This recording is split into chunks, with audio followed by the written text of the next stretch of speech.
Hello everyone, आप सभी का मेरे यूट्यूब चैनल में बहुत बहुत स्वागत है। आज हम इंडियन ज्योग्राफी के 10 प्रश्न करने वाले हैं और ये 10 प्रश्न आपके सभी एग्ज़ाम में आएंगे और इन 10 प्रश्नों को हम आज कुछ अलग तरीके से करने वाले हैं।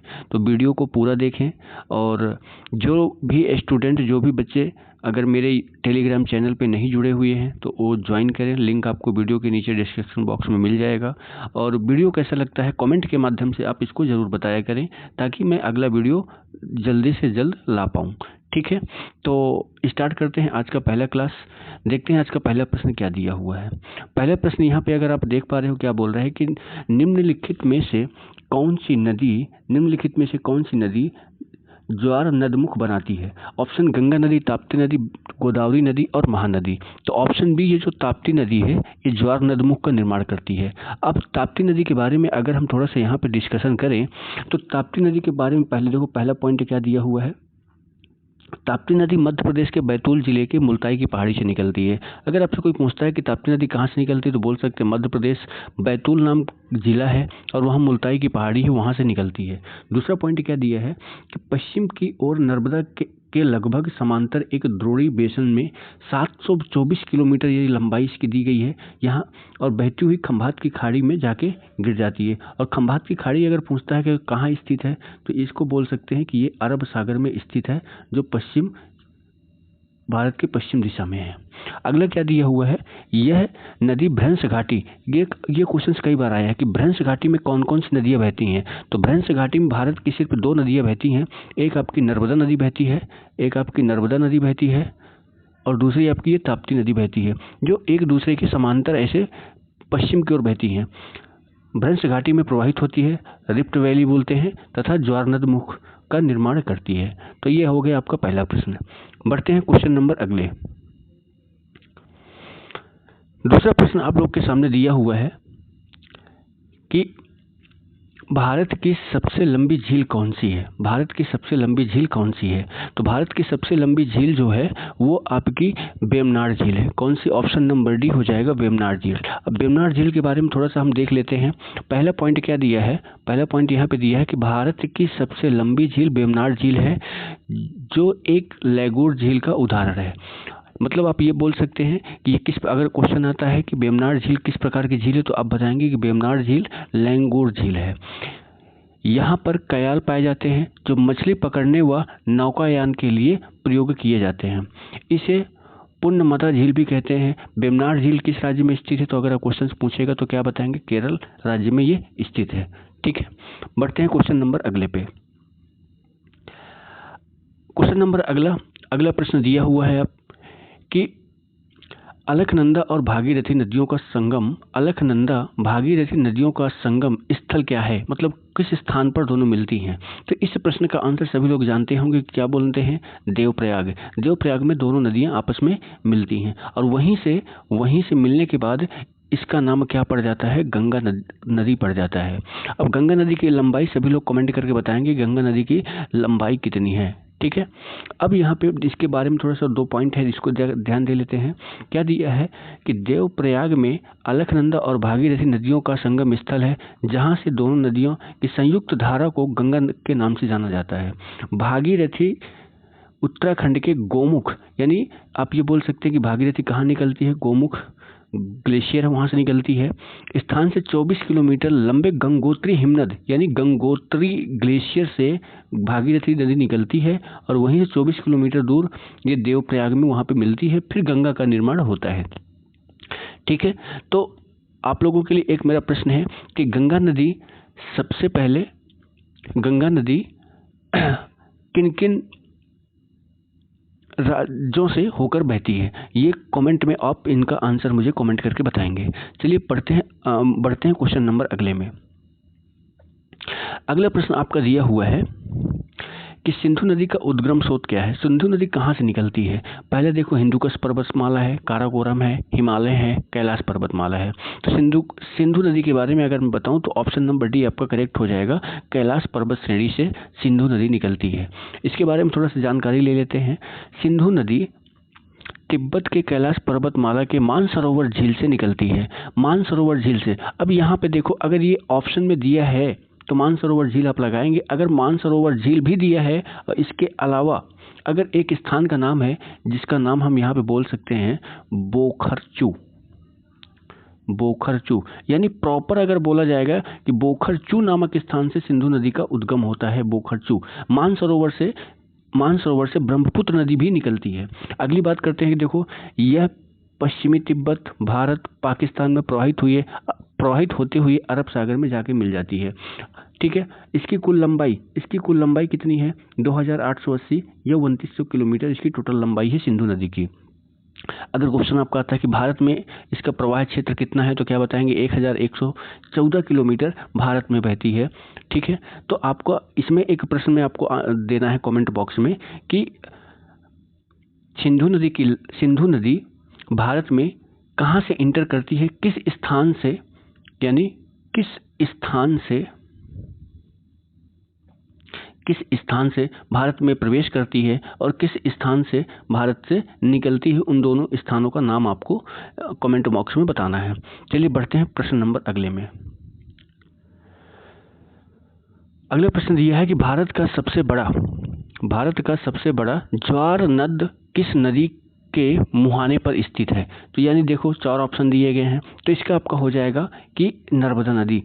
मैंने अभी पहले प्रश्न बताया था कि नर्मदा नदी और ताप्ती नदी ज्वार नदमुख बनाती हैं, और सबसे बड़ा ज्वार नदमुख कौन सी नदी बनाती है? नर्मदा नदी बनाती है, जो पश्चिम दिशा की ओर बहती है। इसमें थोड़ा सा देख लेते हैं।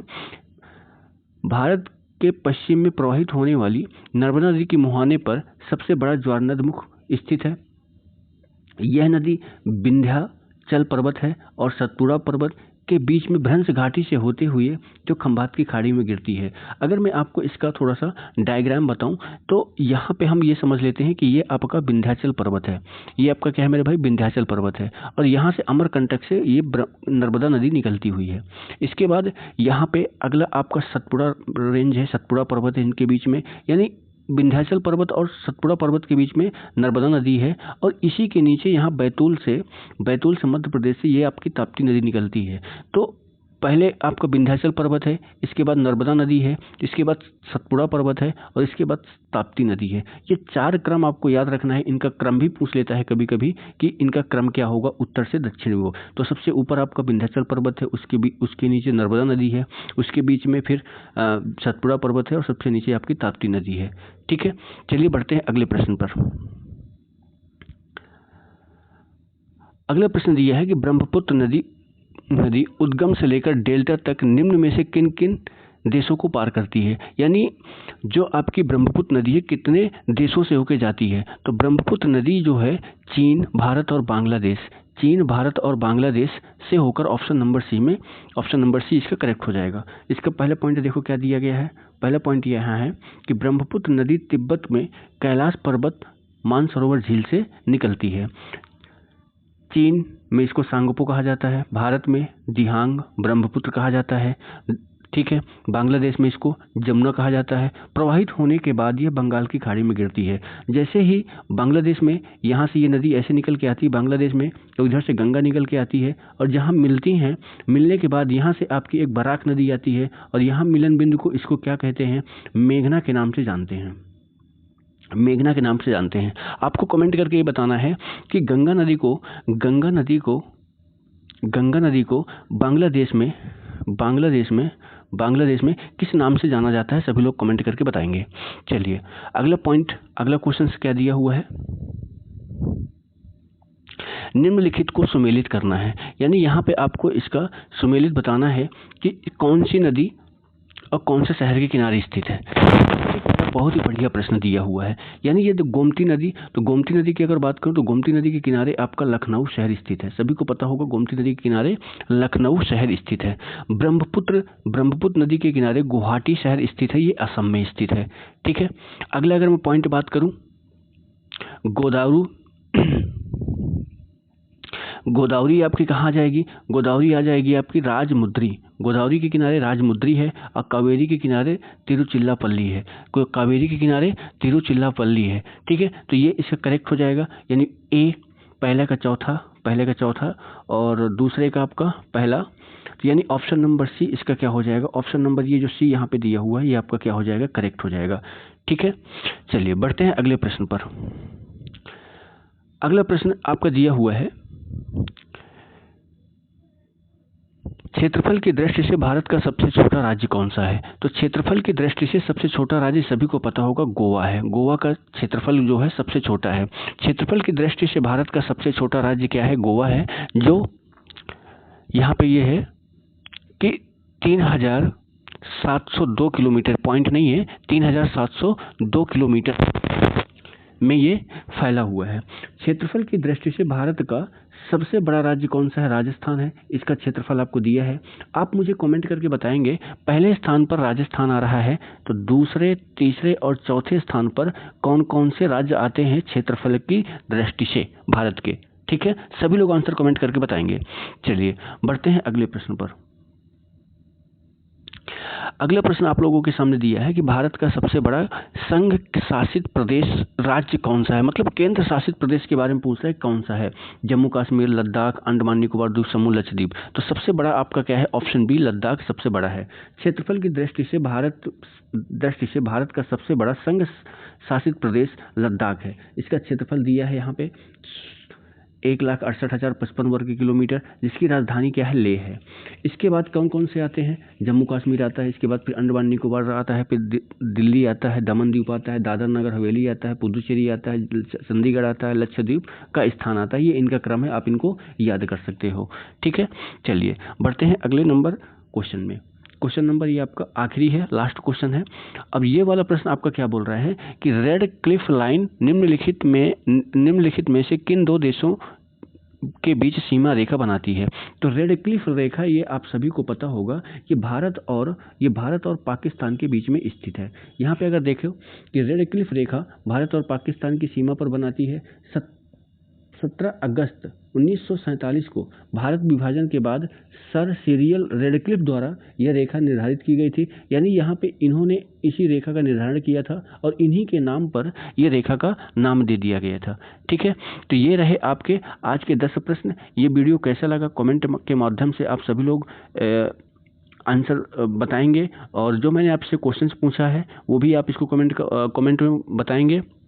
और जो लोग टेलीग्राम ग्रुप में नहीं ज्वाइन है वो ज्वाइन करेंगे, और यहाँ से आपको वीडियो और पीडीएफ का लिंक दोनों प्रोवाइड हो जाएगा। मैथ की क्लास भी होती है, ज्योग्राफी की भी क्लास होती है। ठीक है, मिलते हैं आपको अगली वीडियो में। धन्यवाद।